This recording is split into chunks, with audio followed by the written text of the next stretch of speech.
Assalamualaikum warahmatullahi wabarakatuh. Di sini saya Ananda Darwati dengan NPM 5021095 kelas 4C Prodi PGSD dengan mata kuliah Telaah Kurikulum dengan dosen pengampu Ibu Cahyo Dwi Andita Magister Pendidikan.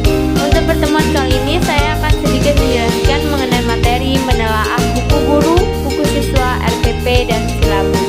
Yang pertama itu ada buku guru. Guru sebagai pengendali utama di dalam proses belajar mengajar di kelas perlu mencermati terlebih dahulu terhadap buku siswa maupun buku pegangan guru yang sudah disediakan pemerintah. Hal ini diperlukan mengingat buku yang disediakan oleh pemerintah ditujukan untuk keperluan skala nasional. Artinya, buku tersebut dibuat secara umum untuk kondisi siswa di Indonesia. Tentunya belum mengakomodasi kebutuhan khusus pada masing-masing sekolah yang ada kemungkinan mempunyai karakteristik masing-masing. Kemudian itu ada buku siswa. Buku siswa adalah buku yang diperuntukkan bagi siswa yang dipergunakan sebagai panduan aktivitas pembelajaran untuk memudahkan siswa dalam menguasai kompetensi tertentu. Buku siswa bukan sekedar bahan bacaan, tetapi juga digunakan untuk melaksanakan kegiatan-kegiatan dalam proses pembelajaran atau activities based learning. Isinya dirancang dan dilengkapi dengan contoh-contoh lembar kegiatan dengan tujuan agar dapat terselenggaranya pembelajaran. 1. Pengertian silabus.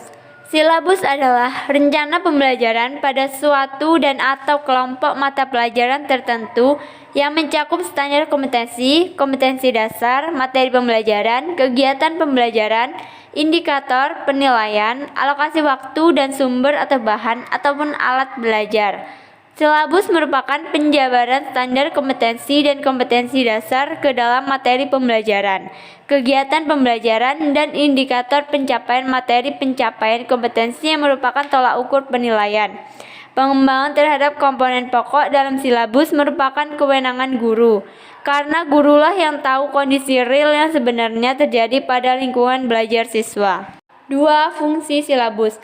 Silabus berfungsi sebagai pedoman kerja dalam melaksanakan kegiatan pembelajaran untuk mencapai tujuan yang telah dirumuskan, yaitu ada 1. Preventif. Preventif mencegah pengajar dari melakukan hal-hal yang tidak sesuai dengan yang telah ditentukan dalam kurikulum.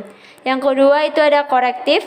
Korektif yaitu silabus berfungsi sebagai rambu-rambu yang harus ditaati dan sebagai pedoman dalam melaksanakan pendidikan. Yang ketiga itu ada konstruktif. Konstruktif yaitu silabus memberikan arah secara rinci bagi pelaksanaan dan pengembangan pendidikan yang mengacu pada kurikulum. 3. Komponen silabus. Itu ada 1. Standar kompetensi dan kompetensi dasar atau SKDK. Kedua, materi pembelajaran. Ketiga, kegiatan pembelajaran. Keempat, indikator. Kelima, penilaian. Keenam, alokasi waktu. Kelima, sumber belajar. 4. Prinsip pengembangan silabus.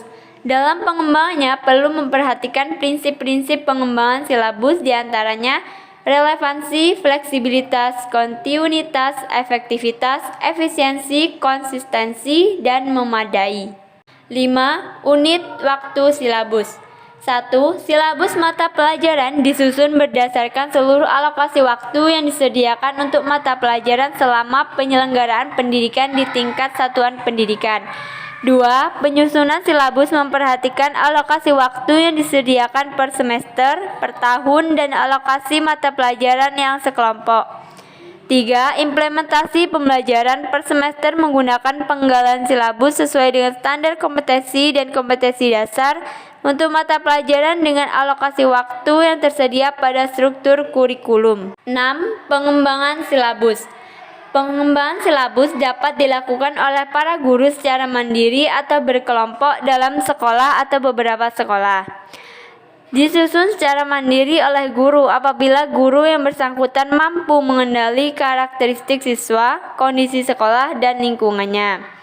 Dan apabila guru mata pelajaran karena suatu hal belum dapat melaksanakan pengembangan silabus secara mandiri, terus sekolah yang belum mampu mengembangkan silabus secara mandiri sebaiknya bergabung dengan sekolah-sekolah lain melalui forum atau MGMP atau KKG untuk bersama-sama mengembangkan silabus yang akan digunakan oleh sekolah-sekolah dalam lingkup MGMP atau KKG setempat. dan Dinas Pendidikan setempat dapat memfasilitasi penyusunan silabus dengan membentuk sebuah tim yang terdiri dari para guru berpengalaman dalam bidangnya masing-masing. 7. Langkah-langkah pengembangan silabus. Dalam pengembangan kurikulum setidaknya melalui beberapa tahap di bawah ini diantaranya: A. Perencanaan. Dalam perencanaan, tim pengembangan harus mengumpulkan informasi dan referensi, serta mengidentifikasi sumber belajar termasuk narasumber yang diperlukan dalam pengembangan silabus. B. Pelaksanaan pengembangan silabus. C. Penilaian. Penilaian silabus harus dilakukan secara berkala dalam berkesinambungan dengan menggunakan model-model penilaian. D. Revisi.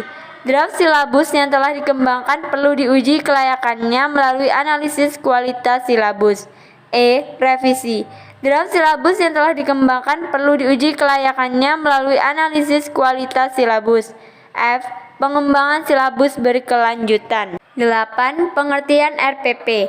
Pembelajaran pada dasarnya merupakan proses yang ditata dan diatur sedemikian rupa menurut langkah-langkah tertentu agar dalam pelaksanaannya dapat mencapai hasil yang diharapkan. Peraturan tersebut dituangkan dalam bentuk perencanaan pembelajaran. Setiap perencanaan selalu berkenaan dengan perkiraan atau proyeksi mengenai apa yang diperlukan dan apa yang akan dilakukan. Istilah perencanaan pembelajaran yang saat ini digunakan berkaitan dengan penerapan KTSP di sekolah-sekolah di Indonesia, yaitu Rencana Pelaksanaan Pembelajaran atau RPP.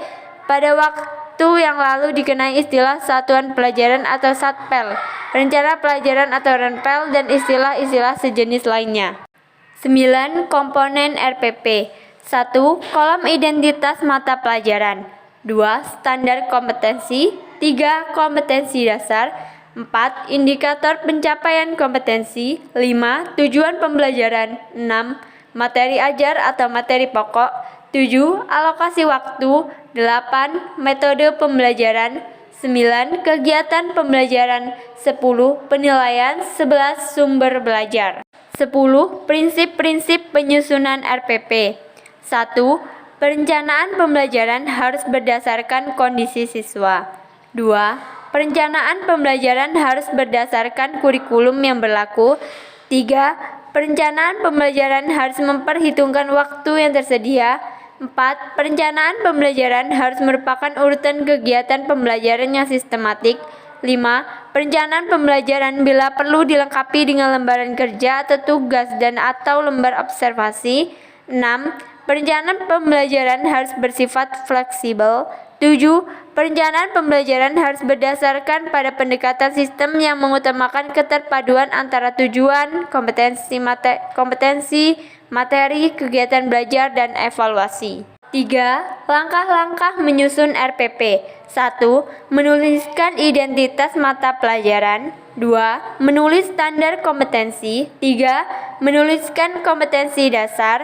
4. Menuliskan indikator pencapaian kompetensi. 5. Merumuskan tujuan pembelajaran. 6. Materi ajar. 7. Alokasi waktu. 8. Menentukan metode pembelajaran yang akan digunakan. 9. Merumuskan kegiatan pembelajaran. 10. Menentukan media, alat bahan atau sumber belajar.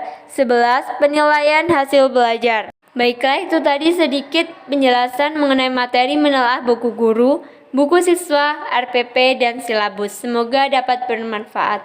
Wassalamualaikum warahmatullahi wabarakatuh.